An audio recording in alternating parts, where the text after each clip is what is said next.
I recently put out a video discussing how amazing the art of the Dragonbone chair is. I showed examples of how there are a bunch of special edition presses that have been blowing this book's art out of the water and are creating some of the most amazing and beautiful works of art I've ever seen come from a single fantasy epic. Now, while making this video, I made a post on X to address the tragedy of the most recent Dragonbone chair cover put out by Traditional Publishing.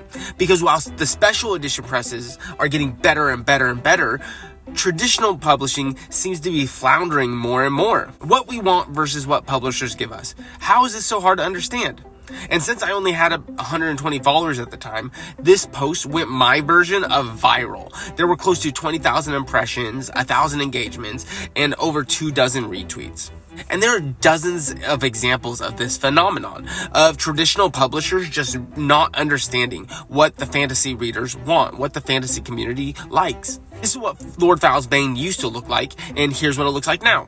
Here's what Dragon Riders of Pern used to look like. Here's what it looks like now. And who can forget what they did with Game of Thrones? Like, this is what it was before, and this is what most people are familiar with. What's more is you can see just how terrible traditional publishers have gotten when you see them pick up indie books and republish them.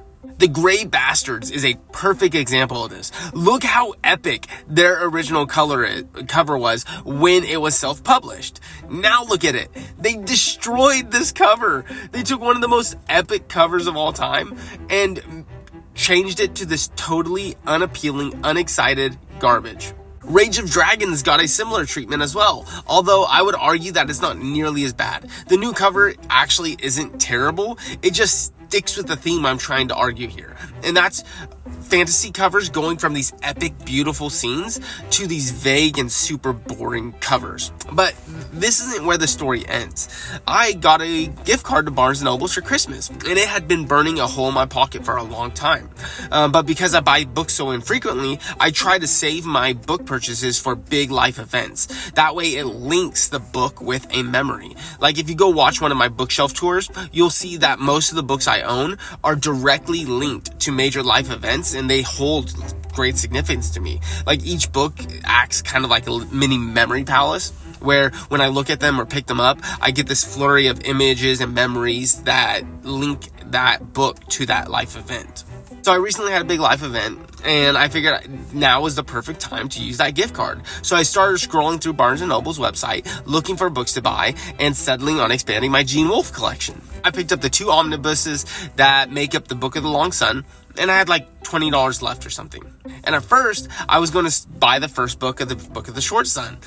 But then I realized I didn't have Earth of the New Sun in my collection yet. So as I was searching for Earth of the New Sun, I remembered why I don't own it. And that's because all the editions of Earth of the New Sun are super ugly. They're all either super bland, or they have terrible art, or just totally unrepresentative of the book. The only one that comes close is this one, which I still isn't my favorite, but I appreciate the effort. It's probably my favorite of the group, which isn't even offered through Barnes & Nobles anymore. But none of this is what got me stirred up. None of this is what got me to the point where I'm making a video.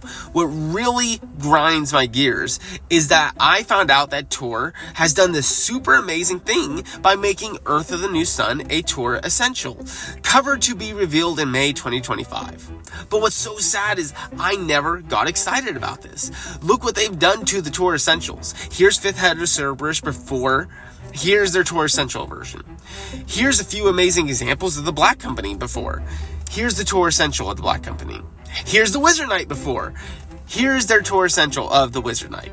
And it turns out that a lot of you seem to agree with me. I posted my laments on X about this, and the comments, of course, came flooding in. My favorite was probably posted by Stephen Lin. He's a subscriber to this channel who posted, "That actually is the cover. They're just going to remove the bottom text." Which is a great comment, because it took me far too long to realize whether or not this was satire. In hindsight, I could have had a little bit more faith, considering the one Tor Essential that they've done an amazing job with is Book of the New Sun, which I do own. That I'm a proud owner of that Tor Essential. But those books already had amazing covers. All they had to do was recycle their already great covers. Earth of the New Sun has no great covers to pull from.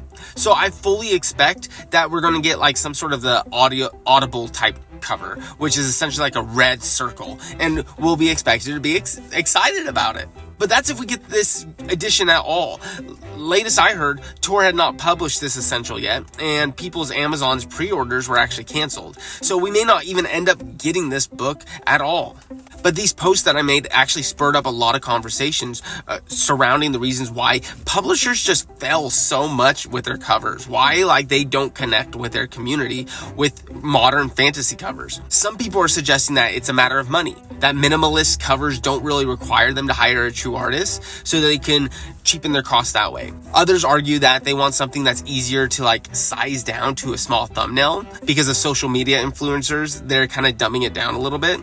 But the one that I sympathize the most with is that the art is being doled down to have the greatest amount of appeal to the most number of people. They're trying to find something totally unoffensive and make it more generalizable. And I've had these thoughts before about the marketing of some books. And the Dragonbone chair cover with the sword is the perfect example. Because what's crazy about it is that it's so generic that it theoretically does exactly what a publisher wants it to do.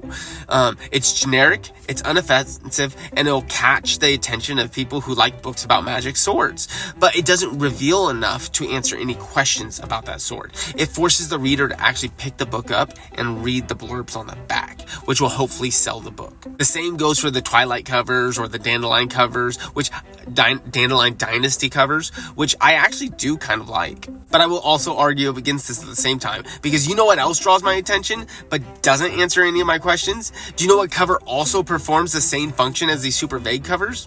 The Dreams of the Giant cover, which is probably one of the greatest covers of all time. A cover so beautiful and so unique that before I had even read or owned it, I told myself I didn't care if the book was good or bad. I wanted to add that book to my collection and have it on my shelf. Anywho, that's my rant about the devolution of book covers and how I am upset that we're about to get Earth of the New Sun republished. But I don't have a lot of hope that it's actually going to be a good looking edition. Let me know your thoughts in the comments below. Like and subscribe. The channel's small, but it's growing, and every interaction helps with the algorithm. But the thing I want to know the most is, what covers do you think they did the worst with? Show me some of the worst covers of traditional publishing, and then show me some of the ones that they ruined, the Grey Bastards or the Rage of Dragons. Thanks for watching, and look out for more videos coming soon.